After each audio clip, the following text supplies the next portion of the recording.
Monkeyverse! This is C, this is the time, this is the place, and you are now listening to FC3's Monkey Business, your one-stop shop for everything geeky. And since anything is geeky, if you love it enough, you never know what you are going to get, including a little tribute to the late Robin Williams, whose birthday would be 3 days from today, if he were still with us.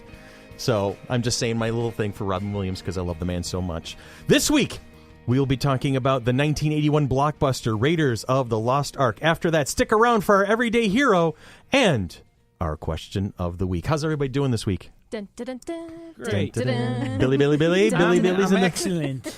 Sorry. See, I'm going to take I have the new thing because the Bud Light commercial, they've had that whole Dilly. Now we've got Billy. Mm-hmm. So it's the same thing. It's all good. So, and then Tanya's with us as well. Hi, Yes. Tanya. Hi. Sherry and Chris are in the studio again. Woohoo! Chris is eating. Sorry, I was chewing. That happens. And with us, for the first time in ages, we've missed your face so much. It's Sybil. We haven't seen her since the con. We have not seen you since convention. That's amazing. Yeah, I haven't been up since convention. But now you're here. You suffered to go to Niagara Falls with me that night. It was fun, though. It That was a fun. blast. I was exhausted coming back. I was like driving. I am so glad you guys got to have that experience. Oh, Can I tell you that's amazing. a rip I to was know. jealous. So I was exhausted. I'm Italian. You're jealous? I'm Italian. What did you do? Tell us. Oh, after convention weekend, we took Catherine Sutherland, the Pink Power Ranger. second Pink Power Ranger, up to Niagara Falls because it's only an hour and 10 minutes away from Rochester. So at 6:30, we left the convention center. Sybil and I drove up with Catherine to... It was a 6-hour road trip where we actually saw the falls for 10 minutes. Is that? Yes. Yes. Is that basically how it worked out? Yeah. Because we drove up, we walked around and saw the falls for 10 minutes. Then we drove back around Buffalo because I missed the turn for the 290. Whoops. Because I'm just like, wait, why is there I've done water that too. to the right-hand side of me? And Sybil goes, oh, we're going around Buffalo. I'm like, oh, okay. Whoops. So then we found, we were looking for places to eat. It was about, around 9 o'clock. Around 9 o'clock, and she wanted steak. Yes. Steak. It wasn't me. It was Catherine that wanted to steak. Catherine Yeah. wanted steak because she gets it every convention weekend. She needs always cow. gets her steak. And That's it. she had asked about the Merton's Steakhouse, and she's like, oh, I should have gone there instead of getting the lamb that she got through room service because she wasn't thrilled with it. So we stopped, and was it Longhorn? Longhorn, I think yeah. Longhorn and Buffalo. Longhorns is a good spread. And Yeah. Longhorn's had good folk. steak and had a nice conversation, Very giving long. us some Very good tips. Yes. tidbits and tips of how to run a con? how to run and be more successful. Nice. And then back to Rochester, and we were coming. I was saying we were coming into like the Churchville area, and it's just so monotonous and everything. Whatever. Catherine leans over. Starts rubbing your shoulder. Are you okay? I'm like, please don't start rubbing my shoulder. I'm like, because I'm going to pass out. That's what I'm thinking. I'm just like, I'm good. Really, I'm good. I'm like, as long as I can get her to the hotel, and then I'm like, Sybil, you can come up to the front? No. Sybil stayed in the back seat. I I'm stayed like, in the back seat. She drove me home. I'm Just like, like, I damn. just don't want to move. I'm tired. So yeah, I didn't. What? Exhausted after convention weekend? That's impossible. I didn't get home until 12:30. So truly, yeah, it was a 6-hour It was a round 6 trip hour for round 10 trip. minutes. God. But that's a memory you guys have 6 now. hours, 1-to-1 time, or 2-to-1 With a time Power with a Ranger. Power Ranger. So Do Power excited. Rangers regenerate? Because we make this is the second Pink Ranger, the third Pink Ranger. Is it like the same person? It They just really, bzzz. they could be. Yeah.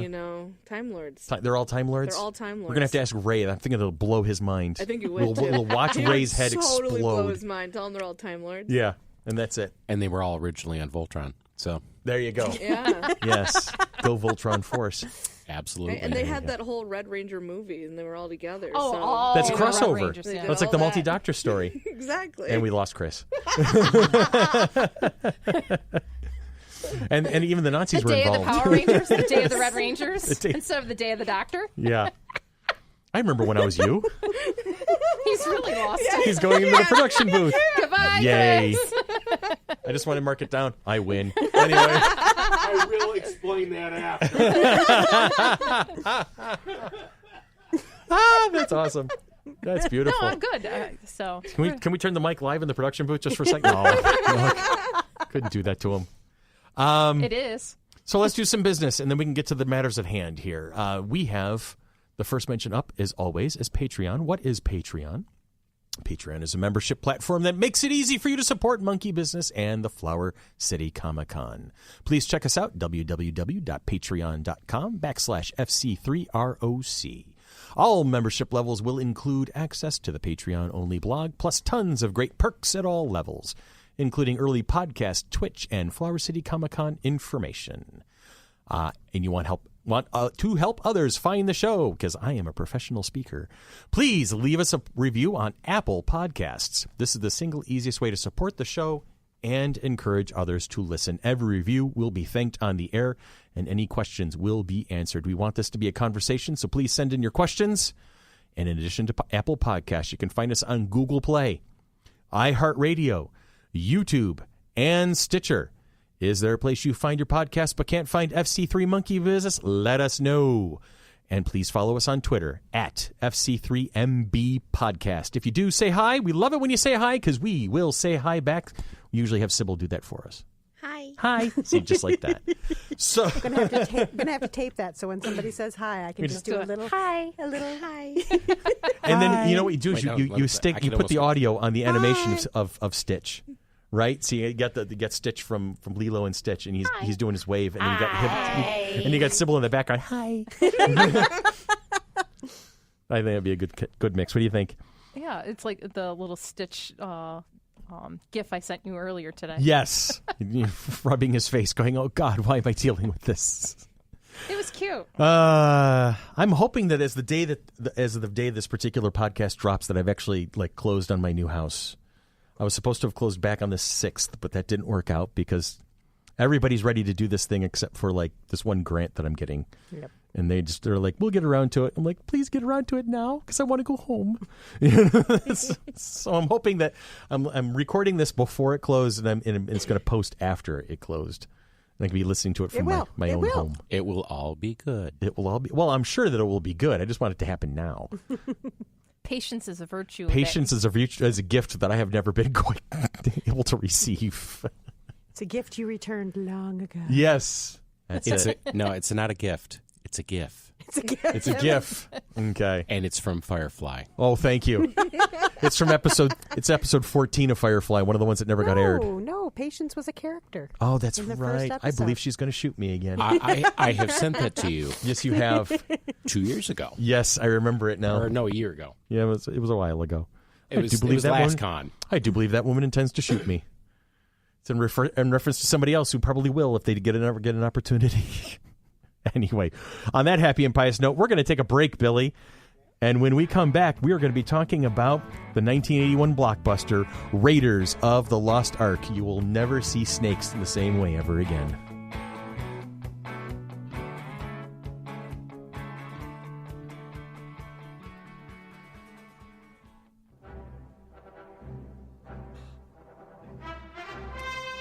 Kick a droid, fly the Falcon through an asteroid. What? What? Wrong movie. Just remembering the song. It was very good.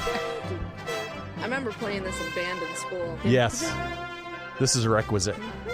You hear this song, you hear this theme, and you're like, I have to go on an adventure now. I have to go do something. I have to go explore something. It's very suspenseful music. Like, oh, let's go do something now. Let's go. It's John Williams. What do you want? Yes. Can I tell you, Riker when he was 2, could tell the difference if it was Star Wars or Indiana Jones, and he would tell us which one it was. Nice. Yep. Nice. Then you got to add Superman in, too. Yes. Yes, I do. Mm-hmm. It's actually the theme to Superman is part of my my pregame ritual whenever I go down to Warcraft. I have to listen to that just for whatever stupid reason. It's just it doesn't feel like a complete game session unless I've listened to that thing. Anyway, I'm very sorry. here we go. Very sorry. I have a write-up I'm going to read now. I'm going to ignore you. The year's year is maybe you're 1936. Renowned archaeologist and expert in the occult Dr. Indiana Jones is hired by the U.S. government to find the Ark of the Covenant, which is believed to still hold the 10 Commandments, which can hold the key to human existence. Unfortunately, agents of Adolf Hitler are also after the Ark. Indy and his ex-flame Marion escape from various close scrapes in a quest that takes them from Nepal to Cairo. That's a good write-up. That's an awesome write-up. And along the way, hijinks ensue. You should be a producer. Shenanigans, yes. Really? You think I could be a producer? I think you I could think be you a could be. producer. Wow. Yeah. Maybe I'll be a producer. Oh, Hey, there maybe you go. already are. It's amazing how that works out. You could write and stuff. Yeah. It was great because the new Paramount Network actually did a Indiana Jones the a marathon of all 4 of the current movies on July 4th. So I was watching it back to back to back to back to back while I was cleaning the house before the July 4th party. Well, we watched it and then shut everything off. Mm-hmm. And then Kylie came over and we watched it again. There you go. So we watched Raiders twice that day. I watched Raiders twice. I even sat through Temple of Doom. No, first 15 minutes I turned it off. I'm like, I cannot do this. What do you mean cannot you even this. sat? That's for some reason. That's no. It's You love awesome. Temple of Doom? I love Temple of Doom. That's now the one love that my son, Temple of that Doom. We will talk about I'm with Temple you, of Doom in a Billy. little bit, but I like today's them all, episode, so love Temple of Doom. Of them all, Lost Crusade is my favorite. Last of the 4. Crusade. Last yeah. Crusade. Last Crusade, excuse me. Yeah, Last It could've Crusade is been my Lost. favorite of the 4. Yeah, When wow. I'm the dog, And Indiana. That's He does it. an excellent. The dog. I must ask you a And you know question, but what's I'm really- shaving it for later. You know what's really funny about that particular line is the name Indiana came from a dog. Yes. It Who was was- George Lucas's dog. No, Or it was was- Steven Spielberg's dog. Somebody's dog. It was another person's dog. Okay. But it was a woman's dog. But that dog was also the inspiration for Chewbacca. Right. Oh. So that dog has created 2 of the most legendary characters in modern cinema. And his name was originally Indiana Smith. Right. But then there was a conflict. That doesn't sound right. Yeah. Yeah, no. Steven Spielberg doesn't work. hated it. Steven Yeah, Spielberg it hated doesn't. it. No. It's because they didn't have Hugo Weaving. Agent Smith. Hello, Dr. Jones. Anyway. You know what? I could absolutely see Red Skull being in that. Yeah. Now, here's the thing. Let's talk about this movie from the scratch, because Harrison Ford was well known at this point as Han Solo, but had not really had the career yet that Harrison Ford has today. All right, so he had American Graffiti, he had Star Wars, he had Empire Strikes Back. He did not have Return of the Jedi yet. I don't believe, because Jedi was 83, wasn't it?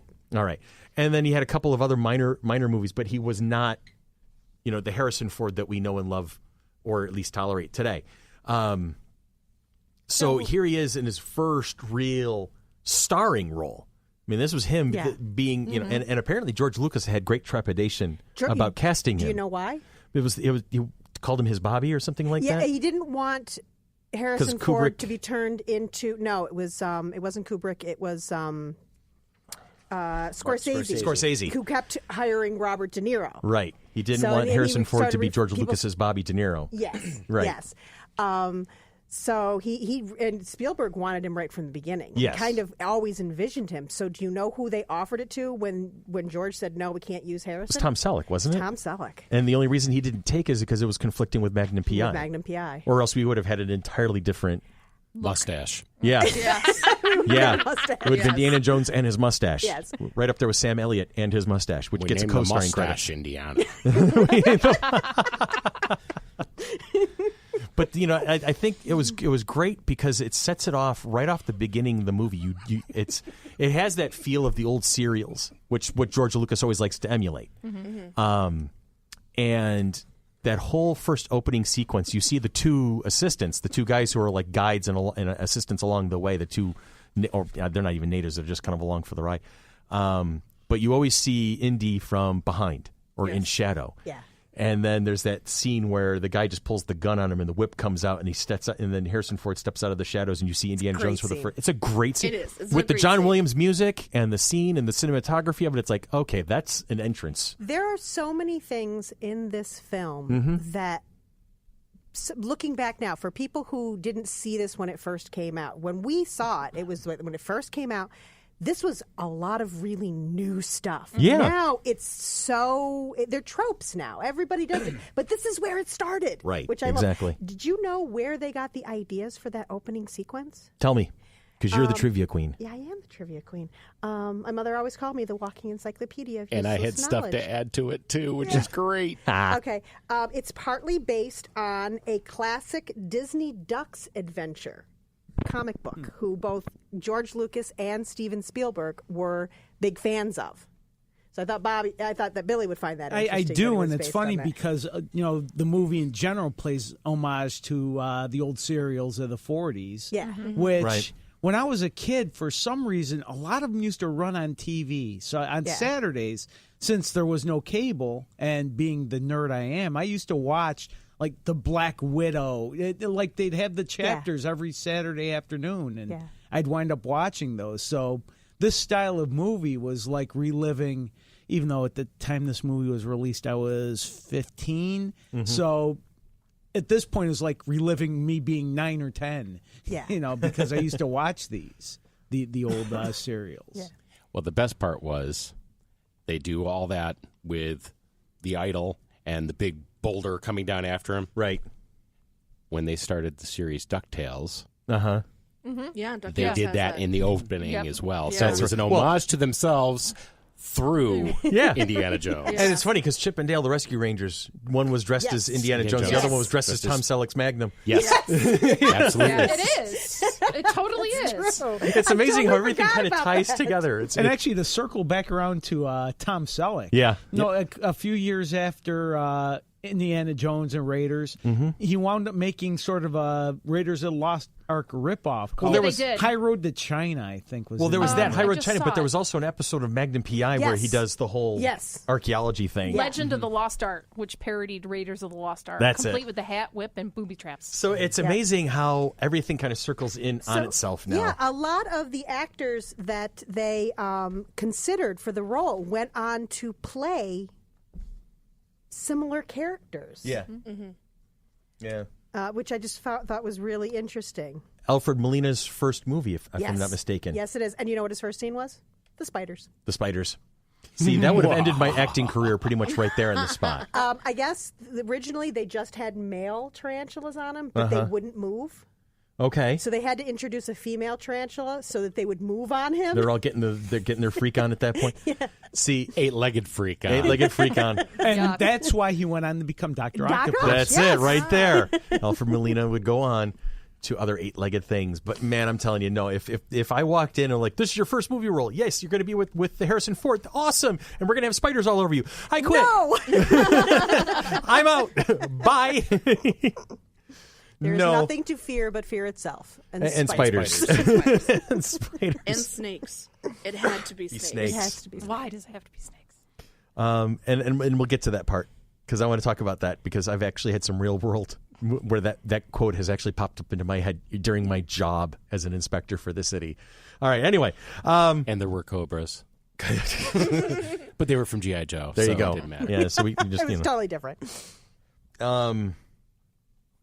Yeah, where was I going? I don't know where you're going. I don't know where I'm off. going anymore. So yes, the first scene where he's going through and the mystique, and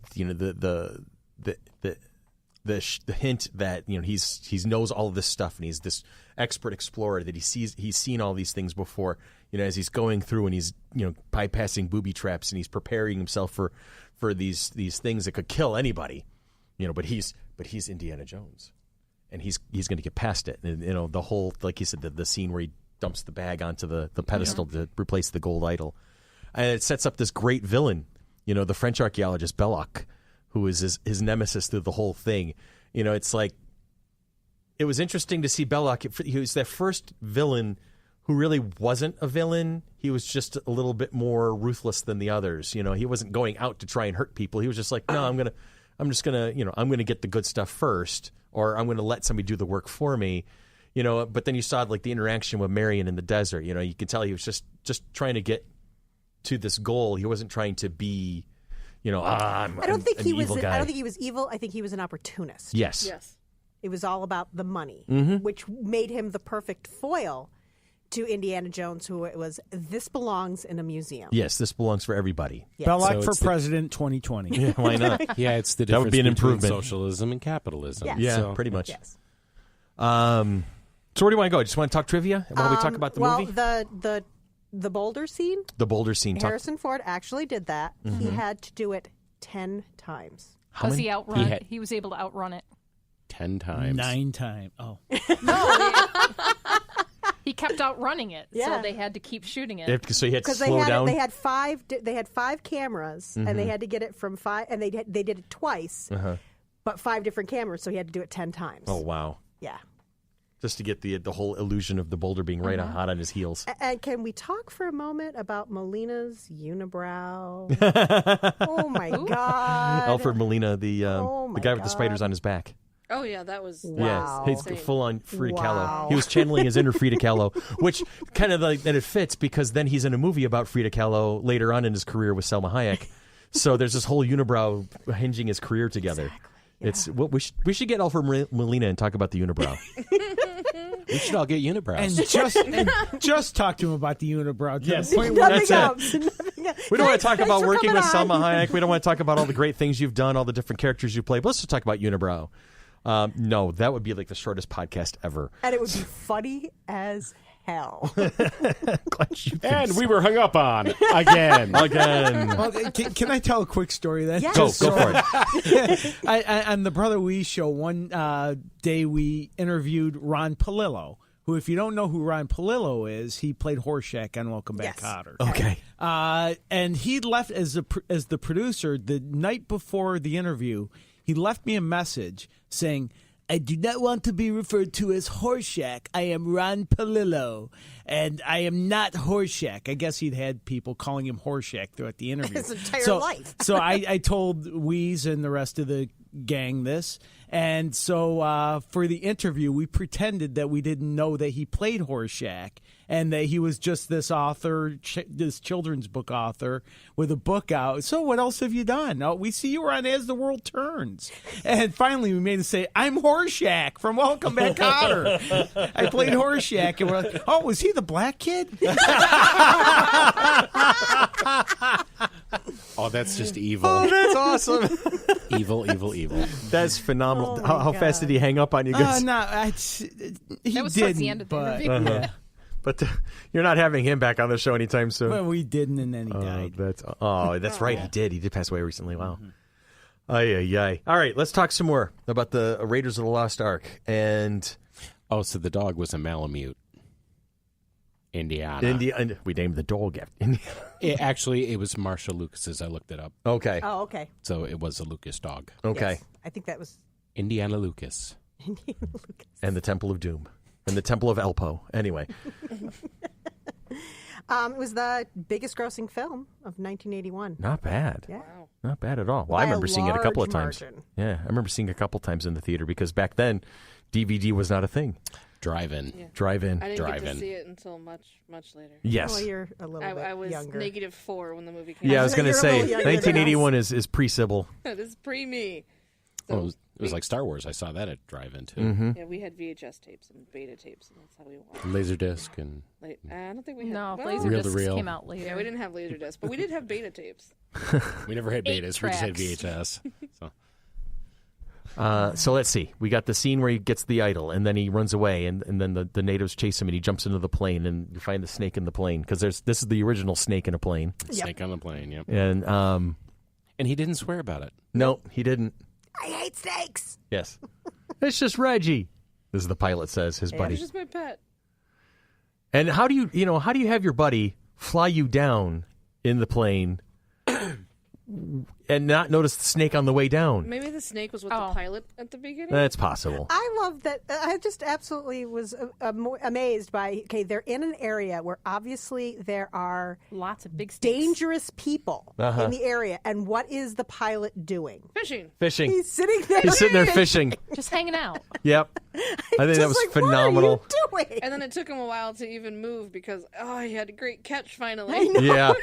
Yeah. He was struggling because he's like, oh, come on, something's biting. See, Something's it's biting. these little moments that I just love about this. And I movie. think that's all the way throughout the whole movie. Yeah. Like the follow-up sequence where you see him in his classroom, you see Indy in his classroom teaching, and you're like, wait, isn't he like some great adventurer? What, he's a college professor? Are you kidding me? Really? What?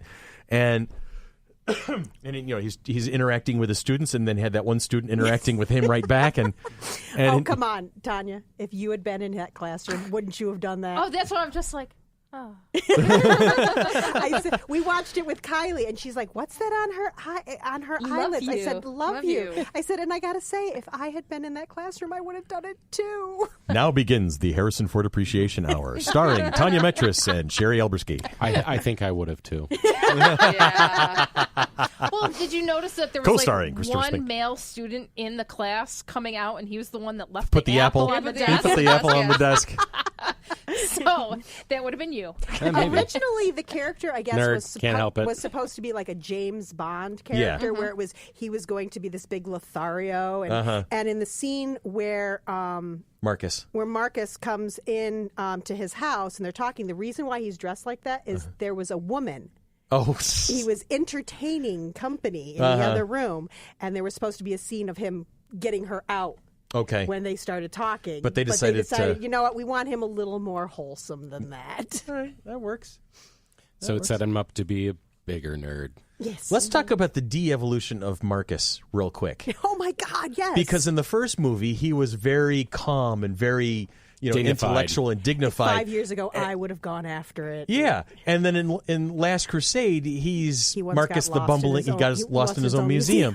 I'm like, wait a minute, what happened to Marcus? Marcus was cool. Maybe and now he was always like that, and they just didn't. Yeah, he just hit it well. I guess so, but I don't know. I always that particular character change from one movie to the next never sat well with me. It sat fine with me because I know people like that. They are perfectly wonderful at their job and bumbling idiots at everything else. Terry? That's just cooking. Our friend Terry, who is one of the smartest women I have ever met. She is amazingly smart, capable. And talented. A musician. She's a DJ. She can't follow a recipe that has more than 2 steps. Oh boy! When she's my cousin Melanie's best friend. Okay. And when they had an apartment, Hi, Melanie and I would come. Hey, hi Terry, we love you. We would come back to the apartment, and Terry would be waiting, and she's like, "Mel, will you make me chicken?"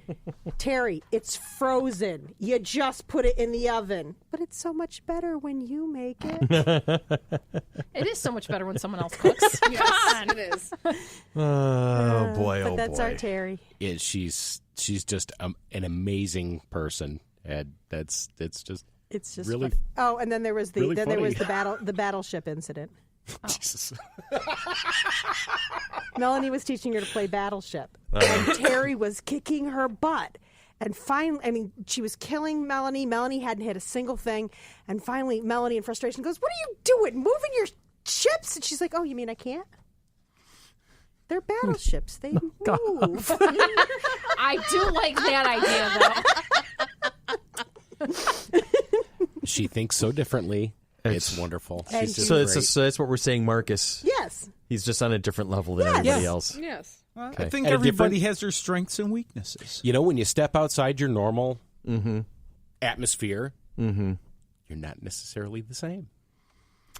Well, okay. And a life lesson by Christopher Spink. Thank you very much. That's nice. Like a He'll be having his own self-help show on the Mighty Monkey Network, opposite Laura Ingraham. Who? Dr. Laura Oh my God. of Fox News fame. Yeah. Oh, I knew her long before that. Yeah. Yes, Sybil. Well, we can build a following. Oh, you're not raising your hands. You're stretching. Okay. All right. So where are we? Other than in Rochester. Do you know what I really love reading about? Tell me what you really love reading about. With any trivia, how they did different effects, especially sound effects, I just find fascinating. Were you reading the one about the giant boulder? I've read that one. I was actually just reading the one about how they made the sound of the body blows. Most body blows you hear were created by hitting a pile of leather jackets with a baseball bat. And the sound of them removing the Big block. The block off when they Off of found the the art art. script. Toilet tank lid. Tank lid. Oh, jeez. I find The insight into movie magic. And just because I have to mention it, because Lana, who was not really paying attention, I don't know why she did not find this movie more interesting than she did. But the one thing she did, she was playing a game on her phone, and she went, Wilhelm scream. My daughter can pick out a Wilhelm scream from anywhere. Yes. And she loves finding them. I want to know more about the Wilhelm scream. Me too. Tiny, look up Wilhelm scream. You don't know what it's that It's one a very scream. famous scream that was recorded and used over and over and over and over again. I'm assuming that the guy named Wilhelm was I don't behind even it. finish typing in Will, W-I-L, and Helm scream comes up as Because Google is listening. Yes, Google knows. It has been used in 382 movies as of April 2018. Oh, jeez. The same scream. And it was probably when used someone is 14 or shot, 15 times. falls from a great height, or thrown from an explosion. Mm-hmm. It's most likely voiced by actor and singer Sheb Woolley. Sheb Woolley. Oh, sure. He did Purple People Eater. Oh, wow. That's how I know that name. Oh, my God. Thank you, Billy. Yes. Okay. Awesome. There's a YouTube channel that Lana's obsessed with called Everything Wrong With. Mm-hmm. And they do everything wrong with, and they'll just go through movies. Mm-hmm. And they're so much fun, but they always point out the Wilhelm screams and everything. So because of that, Lana knows the Wilhelm scream. Okay, Billy's going to have to pull up the actual sound of the Wilhelm scream because I can't do it on this one. Let me do that for break. Yeah. Just the scream before we go to break. And, one question though, if we're done with sound effects for now, Karen Allen. She was great in it. Her first big break, or maybe even her first movie, was Animal House. Yes. Right. So how did she wind up being Marion? They saw her in Animal House and were very impressed with. George Lucas saw her in that and was. She was also one of the finalists for Princess Leia. She was. Wow, I didn't And know that was something we were Yes. talking about a lot yesterday. It's funny. Back when we talked about The Last Jedi, and we talked about recasting. You were on the. I'm very against recasting it. But if they do it, she would be phenomenal. well, why not? It would be a perfect callback. She would be phenomenal because she's amazing, and I could. She's aged really well too. She's just as beautiful woman now. Normally, when you have an iconic character like that, you can't see anybody else. I mean, you see the list of this person, this. Like no. Her, I could have seen. She would have been a great Princess Leia. Yeah. I think some of the snark wouldn't have come off quite as well, but Marion's very snarky. Yes. yeah, Yes. but just the subtlety of the snark that Carrie Fisher has that subtle, sarcastic nature where if you see Karen Allen through the lens of Marion's very aggressive, very direct, very. You haven't seen Animal House, have you? She was very snarky in Animal House. Mm-hmm. Strangely enough, John Landis is in town tonight at a screening of Animal House at the Dryden. Really? Nice. Wow. Really? Yeah. Wow. That's a thing. He's doing a Q&A at the Dryden tonight. Nice. Cool. He got to do a picture with DiGiorgio when he was on Channel 13. Yeah, I met John Landis a few years ago. He was in town for something. That's cool. And he was a great guy. So Yeah. I thought you said drive-in. Dryden. Sorry, It's at the. Yeah, I heard drive-in. I got drive-in on I'm the mind sorry. here. It's my bad Rochester accent. Nah, you're fine, man. Yep.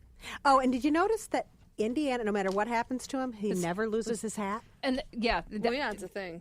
Yeah. But it was said something about. Yeah, it's a callback to the 40s and 50s serials that Billy was talking about, where it was the heroes' hats stayed on their head. Never loses they it. never moved. Yep. It was done for continuity reasons, but it's also considered poor taste for a gentleman to be without his hat in certain situations, even on the silver screen. Yep. Oh, yeah, back to effects. Okay.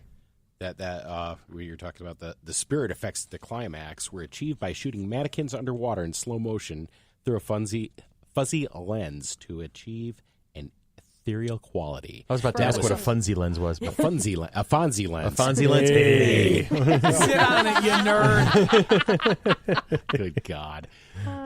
That was one of the neatest effects at the time. Oh, yeah. I thought that was just amazing. You didn't see a lot of Scared stuff like that in the crap early out of 80s. me. No. That was good stuff. But to get back to Marion. Sorry. No, it's fine.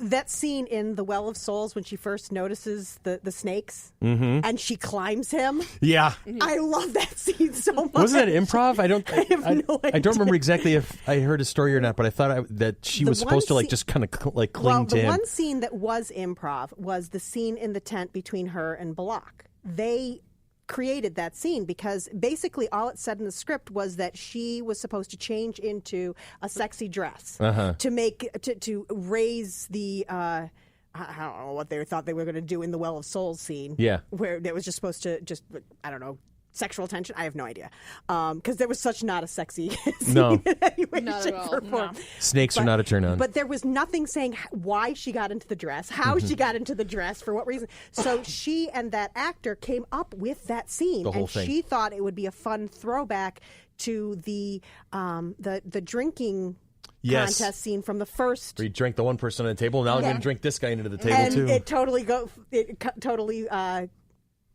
doesn't work for her. No, definitely so not. I just thought that was great, that scene. And oh my God, when Tot comes in and he pulls out that thing, and it looks like it's a weepon, and they're like, yeah, it looks like he's about to do like Nazi nunchucks, and then he whips it around into a hanger. It's like, wait, what? And everybody's like, yeah. Even Malak looks scared. Yeah, it's like, wait a minute, somebody's getting waffled with that thing. What the heck? See, that's the thing I love about this movie is there's so many little things. Little things. Funny thing, the scene on the boat with where doesn't it hurt? Yeah, here. And he points to his elbow. But that scene is one of the falls best. asleep. Yeah. Yes. And that scene also has one of the best ad-lib lines I've always loved. Yes. It's not the years, it's the mileage. You know, he did not in the script, and he threw it out there, kind of like just deadpans it, and it was perfect. I mean, I've used that line on several occasions. At the time this movie was released, there wasn't anything like it, even though it threw back to movies decades ago. It was just a fun, old-fashioned action piece. An epic adventure romp. And I'm old enough to where I saw it at the theater a couple times when it first came out. And nowadays, you can't imagine movies not being like that. There not being movies like that. Right. Mm-hmm. So this took an old-style movie. Why didn't movies like that get made, say, between 1945 and 1980?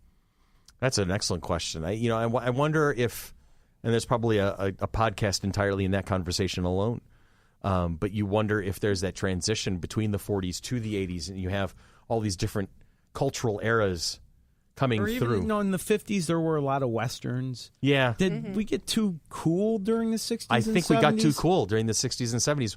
Well, you had the free love, and you had psychedelic, and you had rock, was coming into its own. Rock music was coming into its own. And, with disco. The Vietnam War and everything like that, it was cool to be counter. It was cool to be opposite of the norm. So I'm wondering if there was just during the 70s, a rejection. You had way more serious cinema. I guess The Godfather, art and cinema, Apocalypse Now, 2001, Space Odyssey. I just blame disco. For everything. Blaming disco for everything is pretty easy. Yes. But so is Star Wars the gateway to making a movie like Raiders? I think so. Mm-hmm. Yeah. Oh, yeah, absolutely. Especially because what it did is it emboldened the guy who made it. Mm-hmm. Because this is the brainchild of George Lucas, and he wanted Star Wars to be his Buck Rogers. Well, now this is his Errol Flynn. Mm-hmm. He was getting an opportunity to just kind of go ahead and have his fun. Mm-hmm. So one thing I didn't notice for years, and maybe I'm wrong about this in my rewatch of this. Mm-hmm. An early plot point is the monkey, the traitor monkey. Right. Yeah. And then he's poisoned and he's dead. Was that their way of just saying, we don't want to deal with the monkey anymore and have a reason for him to be around and I think so. Let's kill the monkey. So I think the monkey was kind of, they wanted to, we saw the poison. How are we going to know? That it was just, how's he going to figure it out? Yeah. So somebody had to die. Might as well be the monkey. No, it was the monkey's life lesson. You were a traitor. You set them up to be hurt and captured. Let all little monkeys from here on in learn that lesson. I thought maybe Lucas and Spielberg, this monkey's a pain in the ass. How are we going to keep him in the movie? Let's write him out of the movie now. So do we write that monkey into the family tree of Simi? Yes. Okay. I have trivia about the grandfather. So Traitor Monkey had a great uncle who was a double agent in World War II. Yes, Nazi Yes, sympathizer. Nazi sympathizer. monkey. I have trivia about the monkey. Oh, tell me the trivia about the monkey. Well, you can't get monkeys to chitter on command, so they actually had somebody who was doing, and also he made a lot of verbalizations. The man who did that was, what was his name? Frank Welker. Frank, very famous cartoon voice actor. And he went on to play Scooby-Doo? Abu in Aladdin. Oh, really? You know what? I thought all those squeaks sounded familiar. Yes, that was Abu. That's funny. That's awesome. That's and the monkey was wearing the same outfit. Pretty much. Well, yeah, they were. Yes. Except for the fez. Was No the fez. Indiana Jones monkey was not wearing a fez, No I don't fez. think. No fez. No fez. Okay. Which would definitely not make Matt Smith's doctor happy. No. No fez. Fezes are cool. Yes, they are. But they got the monkey to do the It was like took on like an hour to do it or something. and they put a grape on a string. And so he kept reaching for it. To get him to reach for it. That's hilarious. Poor thing. Had to go through all that. Yep. Only to be killed off by a date. Bad dates. Bad. Well, it was his owner's fault. His owner poisoned him. Yep. It was sad. It was very sad. The one-eyed. I'm just looking at some of the trivia Spy. because Harrison did almost all of his own stunts in there. Yes. The out-of-control airplane actually ran over Harrison Ford's knee, tearing the ligaments. Jesus, that poor guy keeps getting killed. Rather than to submit to Tunisian healthcare, he had his knee wrapped in ice and carried on. Kept on going. He also did the under the truck thing scene. Right. The truck was up higher and the road was cut out. Yep. And well, no, that was a combination of him and stuntmen. No, it wasn't, because his stuntmen, he had 3 stuntmen on this. One was the driver. Right. One, and the other 2 were ones that got knocked off the truck. So they weren't available. No, they were do it. Well, they were doing body double work. So there are parts, because I remember seeing this in a behind the scenes thing where it was him for the first part because they were doing it up close, so you had to see his face. But when the character of Indy is more along the lines of the midway and towards the back of the truck, and then when he flings out the back, there was a couple of the stuntmen were doing that. But he was being dragged. Yes, he was being dragged at one point during a close up. He goes, "I've got bruises for that." Yes, and the quote that I always remember from that was, "If it had been dangerous, we would have filmed it later." Right. Yeah. Not. We wouldn't have filmed it at all. We would have filmed it later, so it didn't interrupt the rest of shooting. Yeah. Yep. And I'm sorry, the music. John Williams in this movie, they don't do that anymore. My wife and I were talking about that exact point while we were watching it. Is that nowadays they use already recorded songs. Yeah. Back then they orchestrated. It was that and Star Wars and Superman, the movie we brought up. There's a whole score to it. And what's the commonality? John Williams. But the thing that got me was that, and so often, even in films from that time period, is the music. This music in this movie was almost like another character. Yes. It was right up front. It wasn't background music. It was right there. I don't know if this is covered in the trivia or not, but I remember John Williams talking about how everything in all the movies he scores, everybody has a theme of some sort. Yes. Oh, and you can hear them. Like in Star Wars, there's a Luke theme, there's a Leia theme, there's a Force theme, there's a Vader theme, there's the Imperial March, and the way he blends them together. I have a friend of mine whose brother is a music savant and was able to pick together all of the relationships in Star Wars because of the music. So he knew Luke and Leia were related. He knew about Vader and Luke. He knew all about that just because the music told it to him. And so I remember John Williams talking about that the Ark even had its own theme.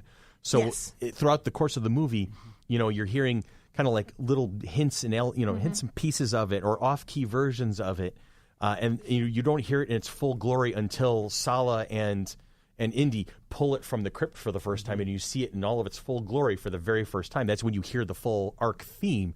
But I mean, it's just the way that John Williams weaves music together. Is I think there's going to be nobody who will ever be able to do it like that ever again. The person who did the score for Buffy the Vampire Slayer did the same thing. Okay, and I think he must have taken that. Absolutely, everybody learns. If you're paying attention, you can learn from that because he had themes there, and if you notice, there not only wasn't just a Marion theme and an Indiana theme, there was a harmony where they came together. A romance theme for them, which was something that I'm totally blanking on his name, but the composer for Buffy the Vampire Slayer, Buffy had a theme, Angel had a theme. There was their romance theme. Murray Gold has done the same thing with Doctor Who over the past 10, 11 years, is that everybody's got a theme. Each companion had their own theme. If he was going to do something especially Time Lordy, there was a piece of music that would pop up that was just a hearken to Gallifrey. Stuff like that, and so I think the tribute to a good composer is making sure that it's like you just said, where the music is a character. And so it's not just there for background drama or to set the mood. It becomes this additional entity in and of itself, and that's when you really know that you've got something good going on. I will fully admit, watching this movie as a child, I loved the movie. I thought it was so intense, so great, amazing, great movie. Just rewatching it this week, I'm like, oh my god, this does not hold up. It's so cheesy. Really? That's what went through my head. But then the music is what held it together. Is what held it together. The only reason I enjoyed this movie as an adult is because of the music. I think that the only thing for me that didn't hold up, I thought everything else held up. The fact that it was, even at the time, a period piece actually is very helpful for that. So it doesn't feel dated, is just those final last couple of special effects. Okay. The last couple ones. The epic at the end. Yeah, those were the only. But I remember as a cheesy. child, I couldn't even watch it. Yeah. I had to cover my eyes. Yeah. It was freaky. it was so awful.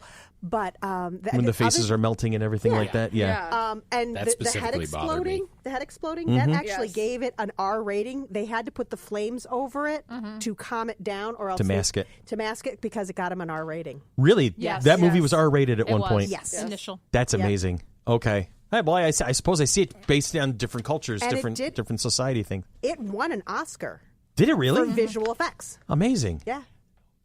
Oh, well, that's good. That you're not used to a George Lucas movie winning actual Oscars because usually they're It like. actually was nominated for Best Picture.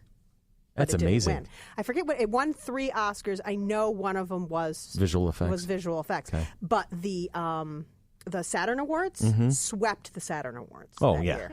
Absolutely swept it. Tanya, Madam Researcher, Yes. do we know when the Oscar Awards were? I'm looking for it right now. Okay. Thank you very much. Yeah, that's one thing I didn't put into our packets. I'm looking for it. Yeah, I remember like when I was a kid, when there the it is. faces started melting, won I remember turning 4 away Oscars. in fear. It It won freaked 4? me out when I was a kid. Like But now- the part where Marion is in with all of the skeletons. Yeah. That scared me so much as a the child. boa coming out of the mouth? And I then- was like, and then I'm done. When I watched it this week, I was laughing Yeah. so hard at how freaked out she was about the skeletons. I'm like, this is hilarious. What I But I thought remember was, as a kid, it was so it was freaky. very scary. Yes. And what I thought was hilarious was watching it the other day. You can see the people kind of shaking Yes. the arms at him and stuff like Yeah. that. I thought that was But hysterical. did you notice they cleaned up the scenes with the cobra?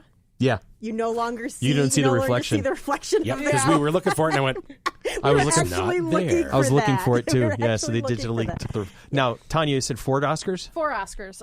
In 1982, Best Art Direction, Set Decoration, Best Sound, Best Film Editing, and Best Effects for Visual Effects. Nice. Yeah. See, so beating leather jackets with a baseball bat's going to win you an Oscar. It was a winner for a Special Achievement Award to Ben Burtt and Richard Anderson for sound effects editing.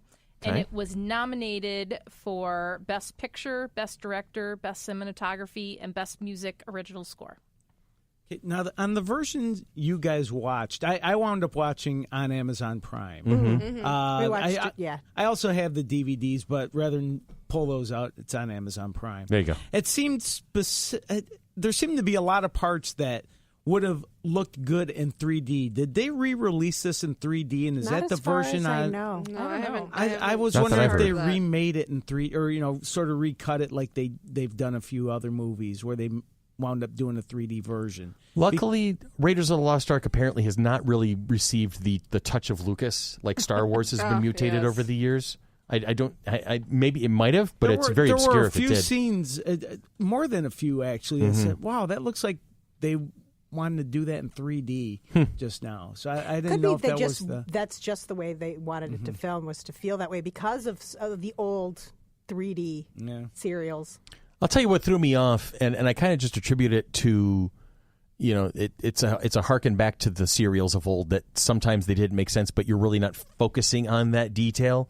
Was the chase scene when he takes over the truck that is carrying the Ark, and he's the cars are chasing him. He comes running in on horseback, stuff like that, and just the way it goes from scene to scene throughout that chase, it made no sense to me. It's like they're out in an open desert. Now they're on a cliff. Now they're in a forest. Now it's like, where'd the trees come when he was just in an open desert a moment ago? How did that guy Especially go when over they a cliff said when he that- was on a flat plain? That they would be desert like 3 weeks or 6 weeks Yeah, in desert either in 3 direction. weeks. And they every covered direction. a whole 6-week desert in a 5-minute scene. Yeah. It was just So it's some when of that you're watching it the continuity, first like time. going, "What?" Yeah, when you're watching it the first time, you're not paying attention to that because the action's keeping your brain focused on what's going on in terms of the people. But when you've watched it 30, 40, 50, 60 times, I'm not admitting to anything at the moment. Then you start picking apart like, wait, where did that cliff come from? Wait, where did those trees come? Wait, how they? Okay, and I'll admit that I never knew how he figured out to drive into the place that would be camouflaged until I suddenly picked up on the line beforehand. I'll meet you at Omar's. Oh, okay, now I get it. Okay, how did he know to meet there at that particular spot? But then I heard the line. Okay, let's talk about him for a second. Him, Salah. Salah. Okay. I love Salah. Okay, That is a great character. Okay, so as I said, Monk was watching this movie, sort of watching this movie, and I'm like, Lana, look at him. I'm like, you know him. Uh-huh. I do. John Rhys Davies. Yeah, John Rhys Davies. Yes, you know him. Where do I know him from? I'm like, Lana, look at him. She has 3 movies that she loves. Yes. Lord of the Rings? He was Gimli. Uh-huh. And then lesser known probably by you guys, but really big in our world, he was in a Julie Andrews film called Victor Victoria. Yep. Which Lana and I love. And he was Come on, in... Julie Andrews. The God's sake. Shannara Chronicles. And speaking of Julie Andrews, he was in The Princess Diaries too. Yes, he was. He was also in Sliders. Yep. Yes. And That's where I know him from. Yeah, and a variety of other things. I mean, he's one of those character actors that's been in a ton of things. But originally that character was supposed to be played by Danny DeVito. Was he really? Yep. Yes. Wow, No. that would be so different if it was That would be Danny DeVito. an entirely But different He character. couldn't get out of it Because of Taxi. Okay. But then he went on to be in Romancing the Stone. Danny DeVito was. Yes. Yes. With Romancing the Stone. With Love that movie. with Michael Douglas. Michael Douglas Yes, and who Kathleen Turner. played a similar. Yeah. Think of all the films that would, if Raiders hadn't done it, Yeah. hadn't brought back the genre. Yeah. How many films wouldn't there be? There wouldn't be Alan Quartermain. There wouldn't be Romancing the Stone. Well, no Alan Quartermain probably would have been a good thing. The Librarian. The Librarian I'll go with. The Librarian movies probably wouldn't have. Now, here's a question. Yes. Do you think they're going to remake Indiana Jones like they're doing a whole bunch of other old movies these Well, there's days? going to be I think Indiana they Jones are. 5 is actually happening. Yes. They're making a 5th indie movie. Yes. Even after the refrigerator? Even after the refrigerator and Crystal Skull, yes. But it's going to be interesting for me because, Crystal Skull was, 50s, 60s, Yeah. right? Yeah. So now that 'cause- Harrison Ford is in his 70s, does that mean it's going to be Indiana Jones and the Disco Ball of Doom? Ooh. Because think about it, because Indy was 30 in his 30s during the 30s, so we're figuring the Indiana Jones character was born probably around 1900, 1901, somewhere in that area. So if they're going to age him appropriately to be Harrison Ford's age, you're going to put him in the 70s. Yeah. So it's going to be something, kind of, contemporary to that age. And it's just going to be interesting to see that character who we've seen through World War II and we've seen in the post-World War II era. Now he's in the age of free love and disco. As cranky Harrison Ford, can we see what kind of the 5th movie where that's going to go at this point? Oh, that's going to be interesting. It's going to be interesting. Is Shia LaBeouf going to be in it? I don't think so. I don't think so. I No. hope not. No. So he gets his son and then loses the son? That's going to be weird. Or maybe they recast Recast. it. I'd say Probably. it'd probably be a recast job, I would assume. Yeah. I was not horribly impressed with Crystal Skull. Well, no. I mean, here's the thing. Indiana Jones is the reverse Star Trek. Yes. Yes. The odd-numbered Indiana Jones movies are awesome. The even-numbered Indiana Jones are Are we gonna? I agree with you about Crystal Skull, but Temple of Doom I really love. What is it about that of Temple of Doom that from the appeals to you? opening scene with the jewel and the little thing in the nightclub? And you go to the plane where you got the raft out of the airplane through the roller coaster ride. I just love everything about that movie. I honestly do. Now, I don't think it was a bad movie because there are people out there who will outright savage Temple of Doom. I think they're wrong. I really love Temple of Doom. I think it's the funnest. I think it's the most exciting. I really enjoyed Temple of Doom a lot. I thought it was interesting in the regards that Temple of Doom was set a year earlier than Raiders of Yes. the Lost Ark. It's actually a prequel. That's their way of not. They couldn't bring Karen Allen in, Okay. so they had to recast. They had to have a reason not to have her. Okay. I didn't even but think of it still that have way. a female interest. So they plus Spielberg got the cast as his girlfriend. Yeah. I think she's one of the things I object to the most. Kate in that Capshaw? That's movie. it. I She really wasn't don't like great, her. but I really don't like she her. wasn't great. But I thought the movie was so much fun. I mean, she was whiny and entitled, but it was, After Marion, I thought her character was just such. a her letdown. character was the weakest part of it. But I even enjoyed Short Round. Who doesn't? Hang on, Dr. Jones. Hang on, lady. We're See, going for a ride. Everybody can do a I doc. touch nothing. That's Everybody exactly. can do a Short Round impression. Yes. Yes. I liked him better in the Goonies. But he doesn't get the Goonies without being in Indiana Jones. That's true. That is Was Temple of Doom before Goonies? Yeah, it was. Okay. But the thing that I like best about Crystal Skull, Yeah. Marion was back. Yes. Yes. Yeah, that's what See, I liked I best thought about it was too. the aliens. They all touch supernatural and things that are not of this world. Right. So why does everybody have such a problem with there being aliens? I have no problem with ancient aliens. That has been the biggest complaint I heard about Crystal Skull. Yeah, I didn't have a problem with the They aliens. brought aliens in because everybody brings aliens into everything. Yeah. But then you look at Come on, even look at shows the like Pixar Ancient movie Aliens. Bolt. Yeah, We can top this off. aliens. So It's aliens. see, they missed it. They missed an opportunity though with Crystal Skull. If they're going to bring in aliens, they had to bring in Georgios. He could have played a cameo somewhere along the line with his freaking hair. Just behind you, I was putting my hair up and doing that. Yes. Yeah, no, I love Marion. Yeah, well, she's an amazing character love and an that amazing character. actress. I loved her. I love the actress in Starman. Excuse me. Yeah. Oh, wow, yeah, that's she right. was I forgot she excellent was in that Starman. one. She's actually not an actress. She's just a set of eyes that walks around on legs. She's all eyes and smile Yep. She's and freckles. Love her freckles. She has the best freckles. let's see. So let's play some more trivia here. During filming in Tunisia, nearly everyone in the cast and crew got sick except for director Steven Spielberg. It's thought that he avoided illness by eating only the food that he brought with him, a lot of cans of SpaghettiOs. That's why in the scene with the swordsman, Yes. he was supposed to use his whip. to get, and he was too sick. He was too sick and too Those guys tired, just so wanna shoot him. he came up with the idea on the fly, And- passed it by Spielberg. Spielberg thought it was hilarious, so that's where you get Indiana Jones very just indifferently shooting the swordsman. Such an iconic scene. It is an iconic scene, and you see, but that's the thing. How many movies have iconic scenes that were never meant to exist? Yeah. They just were. They were thought of on the fly. Well, that was that Temple of Doom where the two jump out with swords and they swing around at him. He goes to grab his gun and it's not there. Yeah, that was a nod to the first. It's because of that. Exactly. And that's awesome. Speaking of flies, Uh-oh. Oh no. Here it comes. the scene where Indy is threatening to blow up the Ark. With Belloc. Oh, Belloc. yeah. And Belloc's standing there, and The fly, and it was like he It ate lands the on his fly. mouth He and ate it the fly. crawls in his mouth. Very nonchalantly ate the fly, but No, it actually He did flew not. away. Yeah. Steven Spielberg thought it was outrageously funny, so he removed a couple of frames that showed the fly away. right. So he that did it on purpose. exactly. So that was actually an intentional edit by Steven Spielberg. Yes. So you never see the fly away. All you see is the fly crawl up to his mouth. So we know Spielberg is a wise ass. Yes. If anybody ever doubted that in the first place, Yep. then Oh my Well, God. There was E.T. E.T. Yeah, E.T. E.T. phone home. E.T. starts chasing Yoda on the Halloween scene.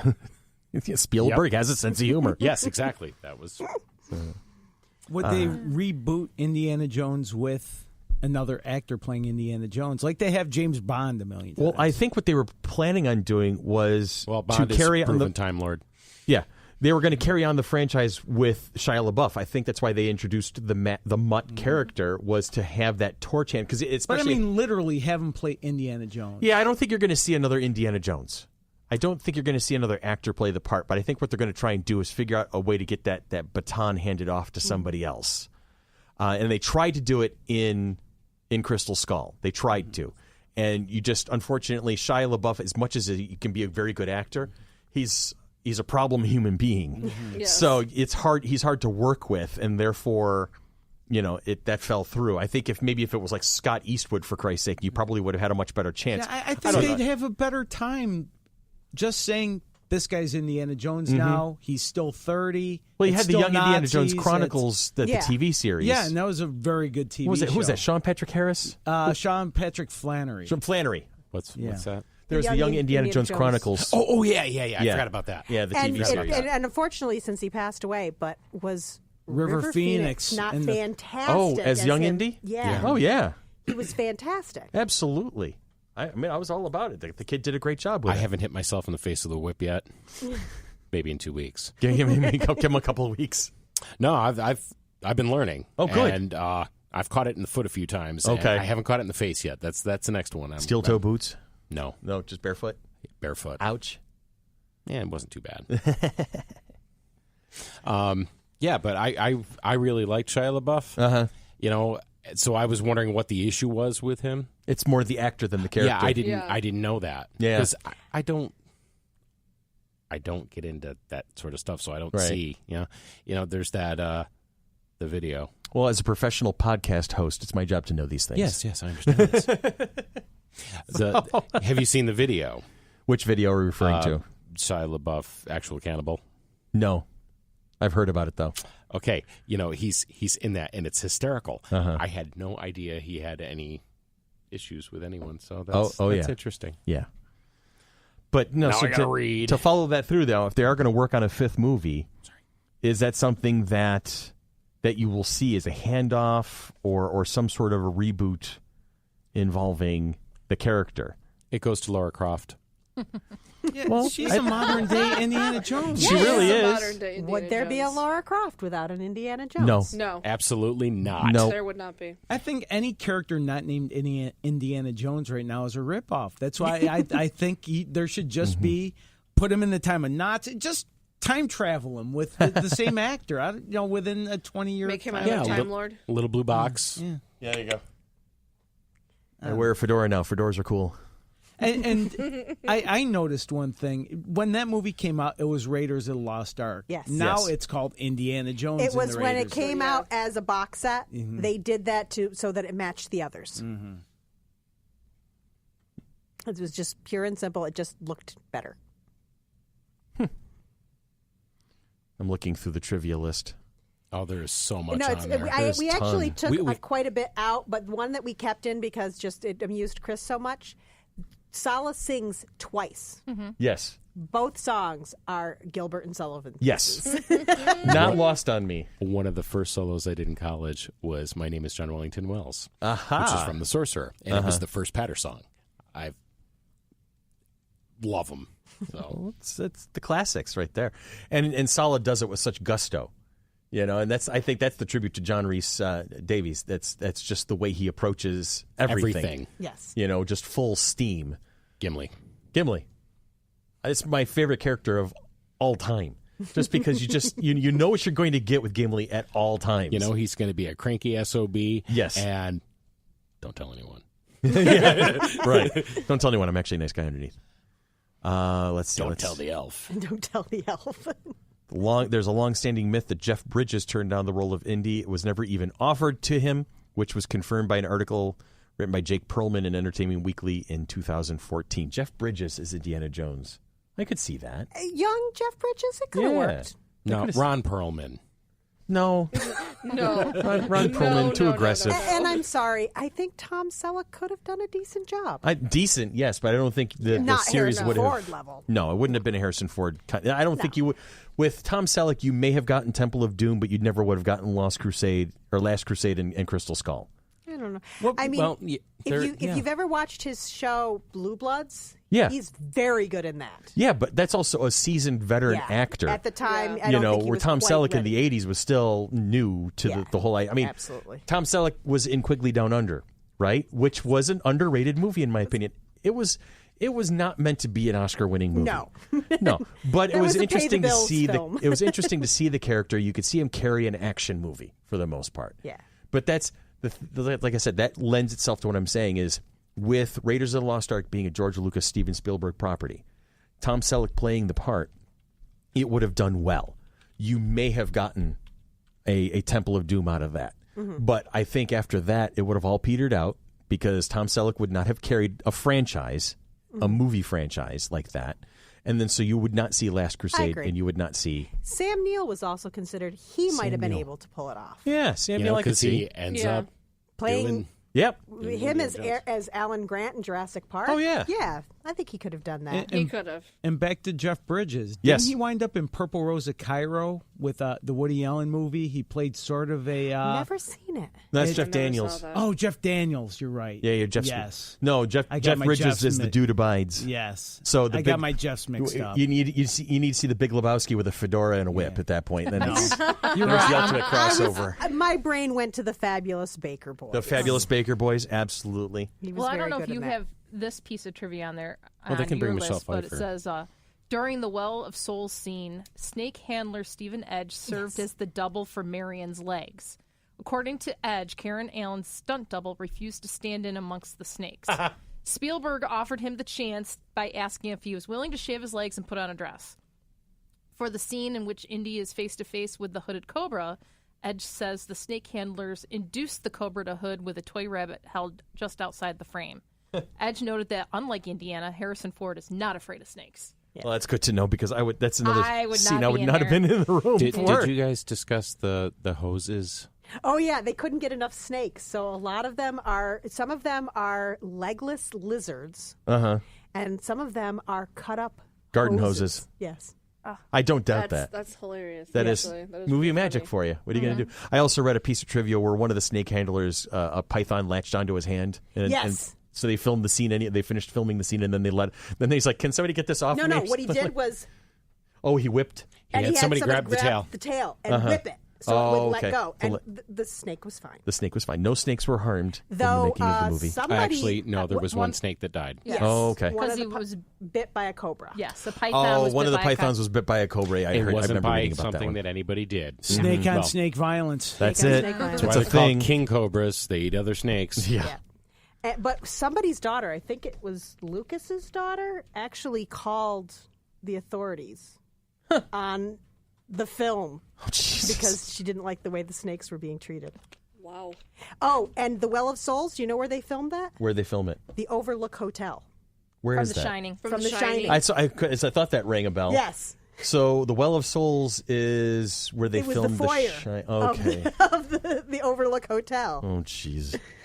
That's where they were opening the Ark on the island. Yeah. Yeah. Yeah, when they were opening the Ark. No, the Well of Souls. The Well of Souls itself. Yes, where the interior. snakes were. Oh, okay. Yeah, they were shooting down into the foyer. The foyer. The foyer. Foyer. And do you know what Indiana's whip was made out of? I remember Licorice. That would have been awesome. Slinkies. Kangaroo skin. Oh my God, Yeah. Yeah, it's wicked supple. that's different. Kangaroo skin's neat. It's And kangaroo remind me to leather. tell you later about pouches. Okay, There's a dice. There's a dice my pouch you God. need. that's. Oh, I do I? Yes. Okay. Oh my God, no. All right. I'm a little nervous now. I would be. So yes, Indy, why does the floor move?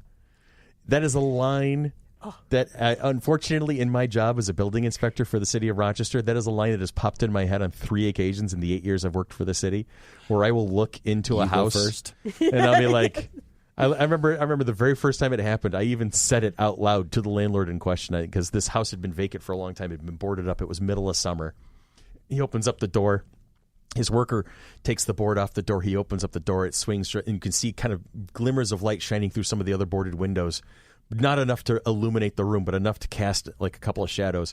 And I looked at the landlord. I said, Indy, why does the floor move? And he That's looked at very me. He goes, dangerous. what? I go, I'm not going in there. Go first. Asps, very dangerous. You go first. One of Solid's best lines. Yes. Very dangerous. You go first.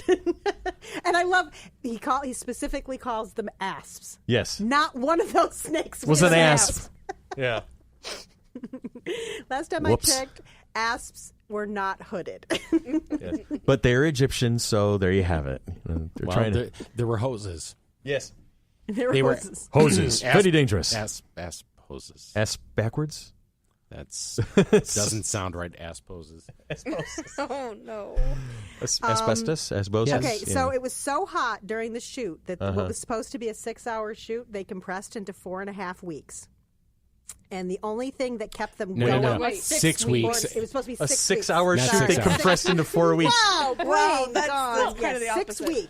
They cut Sherry it back. Elbersky is not a Time Lord. That was bigger on the outside. Yeah.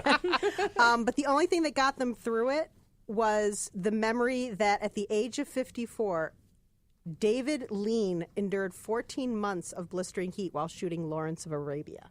There you go. Now, David Lean is Now, also how- in Raiders, isn't he? I thought, was he in the cast for Raiders? David Lean? Hold on. Tanya. Looking. Tanya Metris, goddess of the internet. What was the name? David Lean. L-E-E-N. L-E-A-N. L-E-A-N, like leaning over. Thank you, Billy. 14 months. She's searching. Yeah, hold on. She's contemplating. She's typing. Have you ever seen Lawrence of Arabia? Yes, but I was young at the time, so I really don't remember it. It's a good movie. Is that I can't believe they had to shoot him for 14 months. was that You think once Peter would do it? O'Toole Yes. And Omar Sharif. and Omar? Okay. Well, no, yes. It does not have him. The only 3 credits that he has as an actor is Lawrence of Arabia, Summertime, and Money for Speed. Okay. So they're probably just using him as an inspiration. Maybe he was around or something. I don't know. But anyway, we got to wrap this up at this point. There's a ton of trivia that we can still talk about. There's a ton of things. But this is one of those great movies that is the foundation of a lot of other movies and themes and tropes and influences that you can enjoy in movies today. And as we've just talked about, a lot of movies probably would not exist if it wasn't for Raiders of the Lost Ark and Indiana Jones. So go out there. If you haven't watched it in a while or if you haven't watched it ever, watch this movie and take it all in and enjoy it. And don't try to take it too seriously. That's the important part. But definitely go watch this movie. That's basically the long and the short of it. I just found the connection that I didn't realize. What connection would that be? With Belloc, that he was the one that got the idol from Indy initially, and then he shows up later. I just never made that connection because I really wasn't paying that much attention to it during each time, and then Once again, we prove that there is nothing you can't find that I cannot take from you. So I'm on the frequently asked questions part to the IMDb in regards to it, and it's like, and it said, wouldn't the gold idol have been too heavy for Indiana for Jones to carry? And then they're talking about it, and it says he lifts it up quite easily, and Belloc lifts it off his head. I'm like, oh, that's where the connection. Well, think about the Ark itself was solid gold, right? And 2 men lifted it, and it's just it's probably gold plated. Yeah. And God doesn't like gold plate. But anyway, so go watch this movie. And then we're going to take a break. And when we come back, we're going to do some everyday hero stuff. We're going to have a question of the week, and we're going to wrap up this particular episode for the day. Harrison Ford returns in Indiana Jones 5, the sequel of Doom. Let me see what time it is here. Looks like time for my pills again. Indy, I see the men who tried to take the money. They're right around the corner. What, do you think I'm going to run after them? Oh, Indy. What, I'm tired. I don't feel like running after everybody who takes money. Huh? What's that? All right. How you like that? Someone needs rescuing, and I'm right in the middle of my solitaire game, darn it. Excuse me, are you Dr. Jones? Yeah, that's me. Dr. Jones, I have good information to tell you.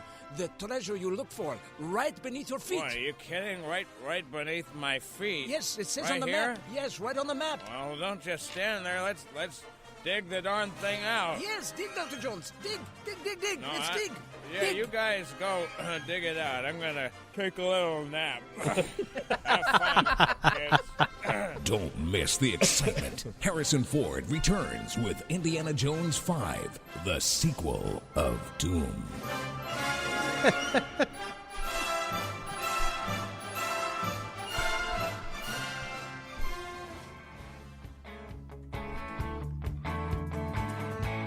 Harrison Ford is definitely not a fan. He's an actor. Yeah. He does the work. He goes home. He does not get into this stuff like everybody else does. Because, when you see him on the press tours for Star Wars, he's just the ultimate curmudgeon. Just leave me alone. Let me go do the... I had fun. Yeah, I got paid. Good. I'm moving on. It's just... he's just like that. Not like Mark Hamill. He's not like Mark Hamill. Yeah, no. No. So. Have you ever heard interviews with Mark Hamill? He's a legitimate geek. Oh, God, really yes. is. Oh, absolutely. He is awesome. He grew up reading comics, and he's a full-fledged geek for all the stuff he's done. He's Joker. That says it all. No, yeah, seriously. I loved when I saw a YouTube video of a panel that he did at one of the Comic-Cons where he got into a one-man show, in essence, where he had a conversation between Luke Skywalker and the Joker. Yep. And it was the two characters chatting, and he's just like leaning back and forth as he's taking on each. And then he started getting confused because he was getting so into it. So at one point he's leaning right, but that was the Joker side. But he's doing Luke Skywalker voice, and then and everybody starts laughing. He starts laughing. Everybody's having a grand old freaking time because he's the ultimate nerd. Yes. Okay, you need to see the video. The cartoon video of him doing that. Yeah. Okay. Yeah, but there's a GIF of him saying, "I will say it using the Joker's voice while holding a lightsaber and blow your geek minds." He's the kind of guy that you would do that. Harrison Ford would be the kind of guy that would show up just because he's probably getting paid. He'll answer a couple of questions, and then he's taking off. No, he's a consummate professional. Yep. Yes. Yeah. I just show up if there was food. That's all you got to do. Even if I can't even eat it. You know? Intern turned staffer Tony was going to be with us today, but he had a family thing pop up. Tony has added a new title. He's now Uncle Tony for the first time. Yay! Congratulations. His sister-in-law delivered a healthy baby girl yesterday. So the Bacchetta family, congratulations. You are now one person bigger, and much blessings and love to you and the baby. Congratulations. I saw that picture yesterday. We saw the She was pictures. cute. She is adorable little peanut. I'm looking at a picture right now. All you see is eyes and nose in a bottle, and that's pretty. But it's still. So yeah, Uncle Tony is not with us today, but we'll make sure that's his new title for the next few months at least. Or the next podcast. Next podcast, maybe two. I'll call him Uncle Tony for a little while. Did you We'll ever probably find forget. the Wilhelm scream? Oh, hold on a second. Yeah. Just so I can figure out exactly what it is, so I can. You'll recognize it. Yeah, you'll recognize It's it. You'll be probably- like, oh, yeah, I know what I'm that is. actually surprised that it's been only in less than 400 films. Yeah. Yeah, really. This is called the Wilhelm Scream compilation, and it has a bunch of different ones with the years of the movies and the years and stuff. So Here we go. this is from 1953, Charge of Feather River. This is the first I think one. this is the original one. And that's why it's called the Wilhelm scream, is the very first character that used it. Yes. Okay. I forgot that until he said that. There he is again. This is from 1954, Them. It's the same scream. Yes. Oh, I remember that. Same recording. They just use it over and over. It's still the same movie, and they've already used it 3 times. Star Wars. There it is. Empire Strikes Back. Raiders of the Lost Ark. Return of the Jedi. Temple of Doom.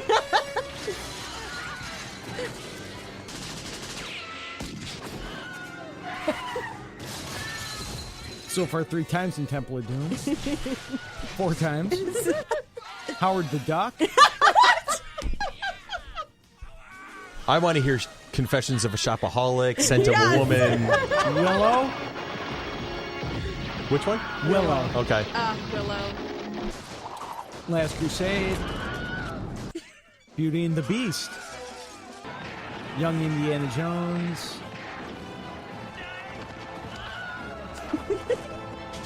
Batman Returns.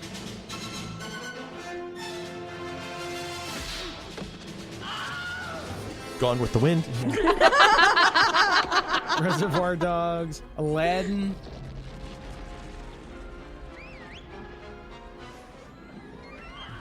There he is. Gandhi.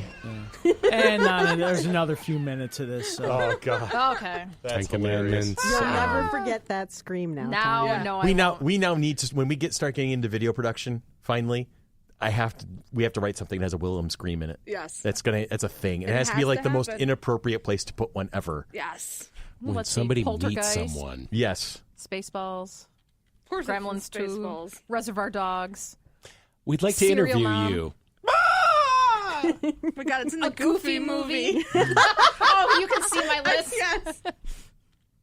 Yes. Toy Story. Hercules? A Bug's Life? What? The Fifth Element. Oh, now I'm going to have to go back and rewatch I see that. Titanic. Toy Story. A Bug's Life. The Little Mermaid 2. Osmosis Jones. I've seen that movie. I didn't even know there was a second Little Lana Mermaid. owns it. Oh, yeah. Lana It owned went it. It was, straight it was to their DVD. daughter. Never A seen lot it of was them it go was a straight DVD to one, DVD. It's one I've never seen. Before, Pirates. Disney did this thing before Pixar. It was all Yeah. of their sequels just went straight to VHS. Oh, I remember that, but I just didn't remember there was Yeah. that one. Harold and Kumar go to White Castle. That's hilarious. Taxi. The Pacifier. Fantastic Four. The only good thing about Harold and I have to admit, Harold and Kumar Go to White Castle is one of those. It's hilarious. I don't want to like it, but I do. I mean, NPH just makes it. That's It's what I was gonna say. amazing. It's NPH. And it was funny because I said something. Neil Patrick Harris? Yeah. Yes. Okay. First time I saw it, I told my cousin. I said, it was just amazing. He playing that character. I mean, it's just so. She's like, I find it so amazing that he was making out with women in it. Well, he's an actor. Yeah. He's allowed. Yes. All right, moving on. Everyday heroes. Not all heroes wear capes. Not all heroes Wilhelm scream. Who is your hero? Do you know a fireman, a police officer, nurse, EMT, military personnel, teacher, librarian, or audio effects editor? Who is your personal hero? If so, let us know about that person, and we'll give them a shout-out on the air. Please send your nominations to fc3monkeybusiness@gmail.com. This week's Everyday Hero is librarian Lorie Finger from the Manlius Public Library. Lorie came to Manlius Library after 24 years as the Children's Services Librarian at Jervis Public Library in Rome, New York. Before that, she worked at the East Syracuse Free Library. Lorie grew up in central New York and lives in North Syracuse with her husband and their dog. In addition to reading, she loves gardening, cooking, and Renaissance festivals. Books are her lifelong passion, and she's thrilled to share that passion with the teens of Manlius. So congratulations, Everyday Hero Lorie Finger, and thank you for being who you are. She does something really amazing. I don't know if she still does it, but when she was working in Rome, what she would do is she would set a number of pages for the kids to read, and they would have to read so many things. And if they made the goal, she would have a contest where they would decide what color she would dye her hair that year. Okay. Oh, that's cool. So she dyed her hair different colors every year based on what the kids chose. That's funny. And I always said I wanted to grow up to be Lorie. Uh-huh. And she said, growing up is not part of the equation. It's really not a prerequisite. And we have a question of the week. What series finale, again, book, movie, TV show, etc., was the most memorable and or satisfying for you, and why? Christopher? What series finale was the most memorable and or satisfying for you? And it wasn't satisfying. Uh-oh. Memorable, absolutely. The Wonder Years. The Wonder Years? Okay. He didn't end up with Winnie. He did not. No. All that time, the whole setup through the whole series. No. Denied. Yep. How about you, Tanya?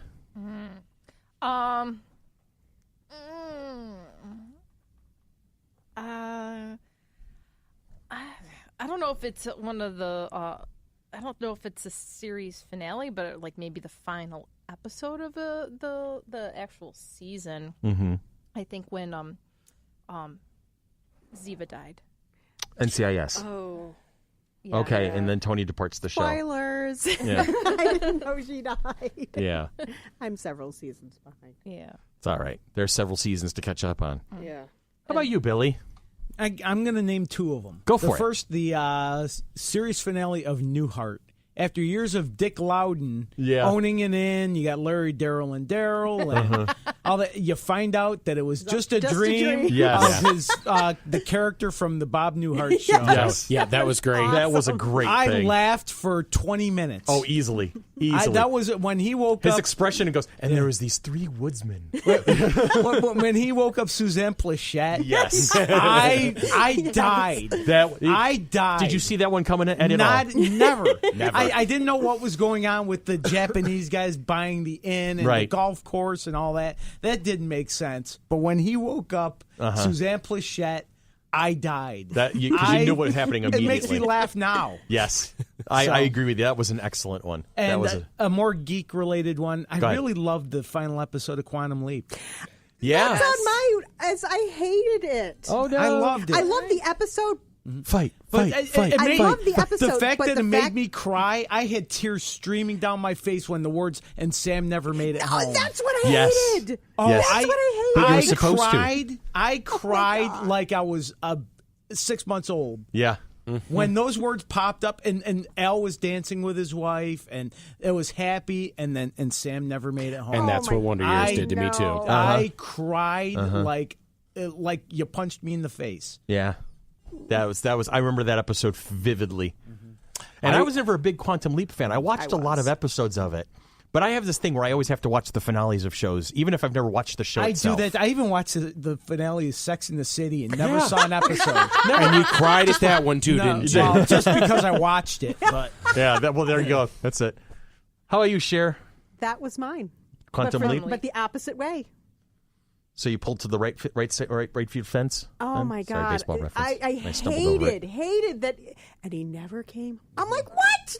No. Yeah. He was the main freaking character. helped her. How could they just do that? He had to keep leaping and helping. Oh, Yep. I hated He that. leapt and helped forever. It was a sweet thing that he did, but God damn it. He helped Al. It was his last jump, right? Yeah.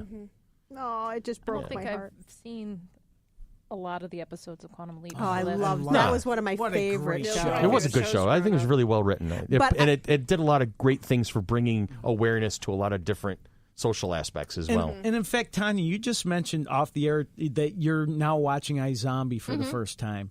And to me, Liv, you'll find, takes on a different character in each episode because she's a zombie and eats the brain of someone. and then adapts that person's personality.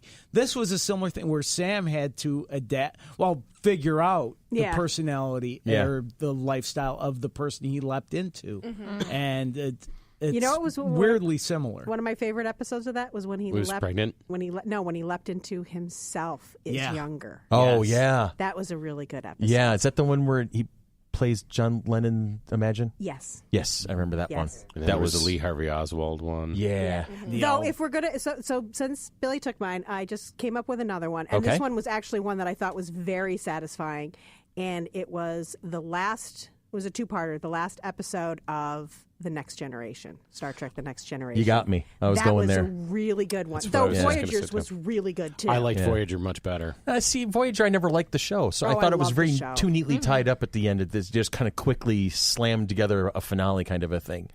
But I will tell you, I'm going to shift gears because I was going to talk about Journey's End for Star Trek Next Generation and just the whole Picard finally joining him for a game of poker at Best the of end. both worlds. Best of both worlds. So that's right. Journey's End was the Doctor Who episode I'm going to reference.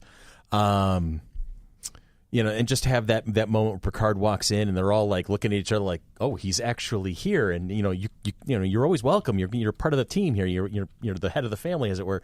And just how casual everything was, and I loved it. Picard says something along the lines of, I was quite a card player in my youth, and they quickly shoot to Data and Geordi, and Data looks at Geordi and gives that look like, yeah, right, whatever. It was just so funny It came from the Data character that expression. Yeah. But yeah, that would have been mine. Was Best of Both? No, Best of Both Worlds was. Was it Best of Both Worlds? Best of Both Worlds was the Borghardt episode. Oh, yeah, where Locutus comes out. No, it was Journey's End. It was I think so. Tanya's already typing. Tanya's looking up. Okay, on over to Sybil. Okay, mine are actually books. Okay, Good. awesome. I absolutely loved the ending to Ursula K. Le Guin's The Earthsea series. Okay.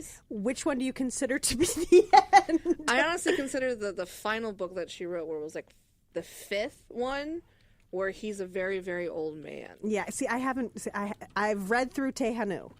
Is it Sparrowhawk and whatnot? Yes. Earthsea? Okay, I remember the brief Sean Asbury or whatever the hell's The actor's name. Tombs of Atun is one of my absolute favorite books of all time. The whole series, I don't tend to reread books. I read a book once and it goes on my bookshelf and stays there. The Earthsea series, I've read them probably 3 times now. Okay. I absolutely love that entire series of books. And then another one is the Owls of Ga'Hoole. Okay. It's a children's book, but it's amazing. It basically teaches you to have faith in yourself. Well, it's not a bad message. The Earthsea trilogy was what got me into fantasy as a child. I read my dad had them, and I read them. I They were actually had my to- very first fantasy novels I ever read. I read them because I was in an AP English class, and we had to do a paper on a nonfiction or a fiction author. And she was one of my teacher's favorite authors. So I was like, I'll try it. Let me read it. And I absolutely fell in love with her style of writing. Have you ever read Those Who Leave Omelas? No, I haven't. It's a short story. Read it. You can find it online. It's amazing. Absolutely amazing. When she died, it was horrible. very hard when she died. She's an amazing author, and I just love her style of writing. And it was a very satisfying ending to see him grow old. And for her time period that she was writing under her own name, Yes, was a big deal. it is a big deal. Yeah. Star Trek: The Next Generation's final episode was titled "All Good Things." All Good Things. Songs. Yes, we were both wrong. Yes, we were. Well, I had Journey's End on my brain because that was the title of the Doctor Who episode that I wanted to bring up, because it's not a series ender, but it was a season ender. Mm-hmm. And it was the one at the tail end with David. It was towards the end of David Tennant's run with Catherine Tate as Donna. And it was the Daleks did their thing, and all of the companions came out of the woodwork to help out, and they're all together flying the TARDIS. I'm getting teary just thinking about it because I remember my emotions. It was almost 10 years ago to the day that particular episode aired for the first time. I was going to be with you forever. Yeah, and yes. Exactly. The music during the triumphant thing. Here's the TARDIS towing the Earth with all of the companions around the console. This triumphant music in the background, and the Doctor's directing traffic, and Donna's keeping an eye on things because she's got the Doctor's brain in her at the moment. And there's Jack, and there's Martha, and there's Rose, and there's Dr. 10 number 2, and there's Sarah and Mickey and Jackie and everybody, and they're all there, and they're all like, "Oh my God, they're all excited." You can see they even let Martha. Freema Agyeman broke the fourth wall, looked right at the camera, and did a squee moment. She's like giggling at the camera, and you're just watching this great uplifting thing. And I just remember being just completely overwhelmed by it. And of course, then it had the denouement at the end, where you lose Donna and you lose. You see Favorite Rose and it was like, I think losing her was like more harsh than when he lost Rose, and Yeah. she was in a different dimension. Yeah. But knowing that Donna is just there and she just can't remember him, that's probably the worst. Yeah. it was a little end of heartbreaking. companion Absolutely. Oh my God. It was a very heartbreaking thing. And she's my favorite. I love she was her. awesome. Her, Donna's amazing. Her and River are my favorites. Yes. So I mean, that was definitely something that got my attention and always sits with me. And then I think in terms of a book, I think I'll go right to Deathly Hallows. Just the way that J.K. wrapped everything up, and the final, and all was well. Mm-hmm. I'm like, okay, the kids win, good deal. All right, close the book, set it aside. That worked for me. Yes. And then I immediately started reading the first one All over again. I read all 7 books in 2 weeks. I don't recommend that because they all blur together now. I actually I did not want to watch them, the movies. I did not want to read the books because my friend was such a fanatic about it. I'm like, no, I don't. I don't want to go on that bandwagon. Right. But then in college, English class, the first book was assigned. I had to read it. I took a class in college that I had to read. And so I read the first book, and I'm like, God damn it, now I have to read all 7. I started reading them after maybe the 4th book came out, and then I was one of those people who was going and getting it at midnight. Yeah, no, I started reading when all of them had been released. All of them were released by the time I was. Hey, Billy. Yes. I got a one-word title for you, and see if you agree with me on because we're talking about series finales. Yeah. MASH. Yep. Yeah, yes. I love it. It was controversial at the time. A lot of people didn't like it. Yeah. It was amazing. I did. So me too. I liked it. Loved a it lot. when I saw it. As the I was helicopter's one of pulling the away. 48 million people that watched. Right. It. Yeah. And as the helicopter's pulling away, and BJ looks down and goodbye. says goodbye. Yeah. Yep. And the fact that Klinger stayed. Yep. That was amazing. wonderful. I Blew love my that. mind. Yeah, I love that. That the was man who'd been perfect. trying to get out of Korea for the entire series. Stayed. Stayed. Stayed. Yep. So, yeah. Oh my God. That just showed how crazy he was. Yeah, oh, yeah. That episode was perfect. Oh, yeah. Yeah. Perfect. I don't know why that didn't come to my brain immediately. That episode was perfect. It was funny. It was heartbreaking. It was uplifting. And heartbreaking. And heartbreaking. Heartbreaking. And heartbreaking. And Yes. heartbreaking. Oh, my God. Yes. Oh. And you could tell the goodbyes as the characters are saying goodbye to each other. You could see the actors saying goodbye to each other. Yes. You could see the emotion. Like Loretta Swit was taking the place of Houlihan. Because you could see the way she was reacting. There was no. I'm not trying to evoke emotion right now. I am feeling it. I am genuinely here at the moment. So it was interesting for me. And I mean, it was what 83, 84. Yeah. I want to say. Yeah, it was as my senior year of high school, which was 83. Yeah. So I mean, even then, I'm sensitive to that. I was seeing that. 9 years old and it made me cry. There you go. So, But actually, it's funny. We were watching Father a MASH. McCahey. Oh yeah. When I couldn't do Temple of Doom on 4th of July, we switched over to a MASH marathon. There you go. And they showed Henry Blake's last episode. That one's a killer. That one is a killer. I mean, what a way to, you take this lighthearted comedy that does social commentary so well, and then you turn that jarring, I'm going to put you on your ass right now and remind you this is a story about war. Yes. And I mean, they showed several of my favorite episodes that day. They also showed Quo Vadis Captain Chandler, the one where they have the soldier who thinks he's Jesus Christ. Right. Yes. I remember that one. Such a good episode. Yeah. I look at home down in Pittsburgh, every day there's a channel that plays MASH, an episode or two, every single night. So as soon as the news is over, I switch over and watch MASH, and I absolutely love it. It's a great show. I grew up after it was over, but I love watching that. It's such an amazing show. The doctors in the Army, they say we're mighty bright. We work on patients through the day and nurses through the night. All right. On that happy and pious note, my friends, my family, my loves, my not so much loves, but anyway, all the best to everybody. And we're going to wrap this one up for the week. And this has been Monkey Business, a product of the Mighty Monkey Corporation, purveyors and producers of the Flower City Comic-Con, coming at you in 2019. Love us on Facebook, follow us on Patreon, or you can follow us on Facebook and love us on Patreon. We don't care which, but as long as you follow us on Twitter as well. Do all that fun stuff, and we'll lead you to where the entertainment is. You guys have a great week. Enjoy the summer. It's a beautiful day in the neighborhood. And as I said at the beginning of the show, Rob Williams' birthday is coming up, so nanu nanu.